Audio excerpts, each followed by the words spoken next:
And this is how we get our concept of a superhero. A superhero is a hero with superhuman powers, or at least with human abilities that have been developed to a superhuman level. He addresses Batman and Green Arrow. And he says, these characters have darkness and light in them. And he compares them to everybody else. We all have darkness and light in us. It's how we handle these character traits that becomes important. Because darkness must ultimately be constrained by the good and noble, or we have left the realm of the properly super heroic. Not every costume crime fighter is necessarily a hero, and not everyone with superhuman powers is necessarily a superhero. What does that statement mean?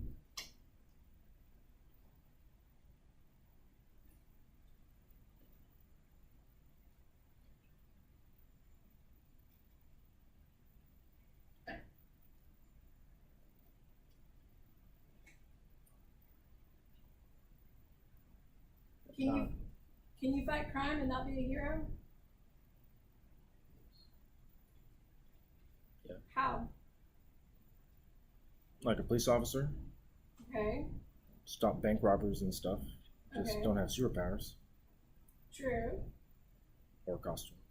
Or costume. True. You're not a superhero or a hero, you're doing your job. Okay. So, but he's saying costume crime fighters. So he is talking about the people who are wearing the superhero costumes. So he is talking about superheroes. They could have a different agenda. Yes. Exactly. So if they're not seeking the noble and the pure, then they're not a superhero. Which is why he mentions Green Arrow and Batman. Because these two people don't always seek noble things. Batman is a billionaire playboy. He loves the ladies. Green Arrow as well. He loves the ladies. Green Arrow kills many people. Batman just loves to fight. In superhero world, people are afraid of the Batman. Everybody fears the Bat. So unless you're being morally right, you're not going to be a superhero. So now that he's defined the superheroes, now he's going to instruct us on how to be a hero. You might also call this process, right?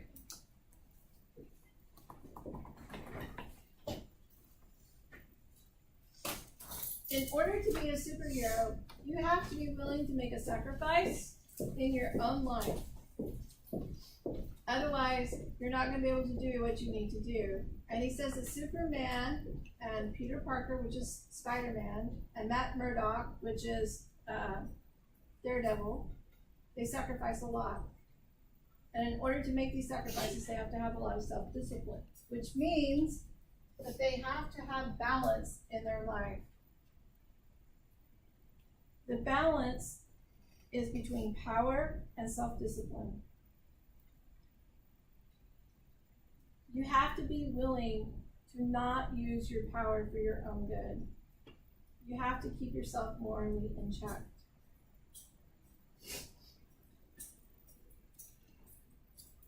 At the bottom of the page of page 15, it says, they realize that there is no real self-fulfillment without self-giving. They understand that we have talents and powers in order to use them, and that to use them for the good of others as well as ourselves is the highest use we can make for them. All right, so think back to chapter 1. What was the name of the person who had the triangle that you wanted to get to the apex of? Do you remember? Not Maslow, yes. Maslow's hierarchy of needs. This is saying the same thing. They're just not referencing Maslow. So we have to be willing to accept our gifts and use those gifts for others in order to feel self-fulfilled. So turn the page to 16. On page 16, you get Plato. So now we get some philosophy going on here. Now, Plato believed that the good is inherently attractive, meaning that we are always going to want to do good. That's Plato's belief.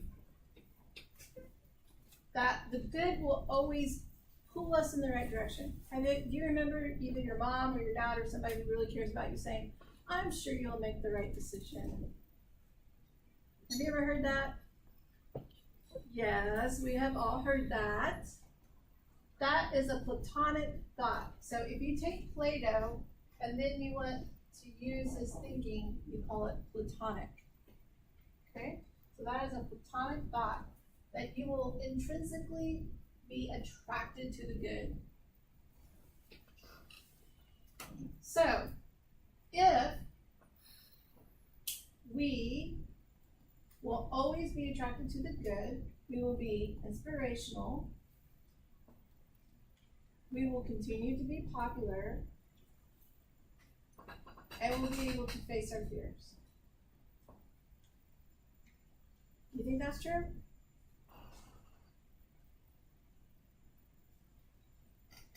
Do you think pursuing the good always pays off? Yes? No? What was the question? Do you think pursuing good always pays off? Do you think it's always going to work out for the good? Sometimes things just backfire. They do sometimes backfire, don't they, Shay? Man, I tell you what, I think I've had more backfires in my life than any other person that I've ever known. Yeah, pursuing good doesn't necessarily mean that everything's going to turn out all butterflies and unicorns, right? Is that the phrase? Did I get that right? I think I did. Sometimes they backfire up in your face. Char everywhere. So, he's defined superheroes. He's told you how to become a superhero. And now he's going to address fear in superhero stories. And he says, we all fear harm. Do you think everybody fears harm? Yeah, I don't either. I totally agree with you. I think some people do not fear anything. I don't know how they do it, but so that right there, he should have used a qualifier. He should have said most people feel harm. So that sentence should be revised. That's just what it is to be human, he says. The superhero stories portray vividly many forms of harm that conceivably enter into our lives. Okay, so this whole section that he's about to go on basically goes back to his thesis that superheroes allow us the opportunity to think about what we would do in a dangerous situation. So Batman's up there chasing the Joker because the Joker has kidnapped somebody and is going to kill them. What would we do if somebody kidnapped somebody we love? It gives us an opportunity to think about it. Turn the page to page 17. And now you get more philosophy. We're going back to classic virtues and neoclassic ones. And they're listed: courage, determination, persistence, teamwork, and creativity. He doesn't cite a philosopher. He just cites things that we all know about. And he does this because he tells you that everyone needs to stand up to the evil in the world. Because it's only morally correct and philosophically correct to do so. And he says, okay, imagine you were sent to war in a foreign land and you return. Will that war ruin your lives?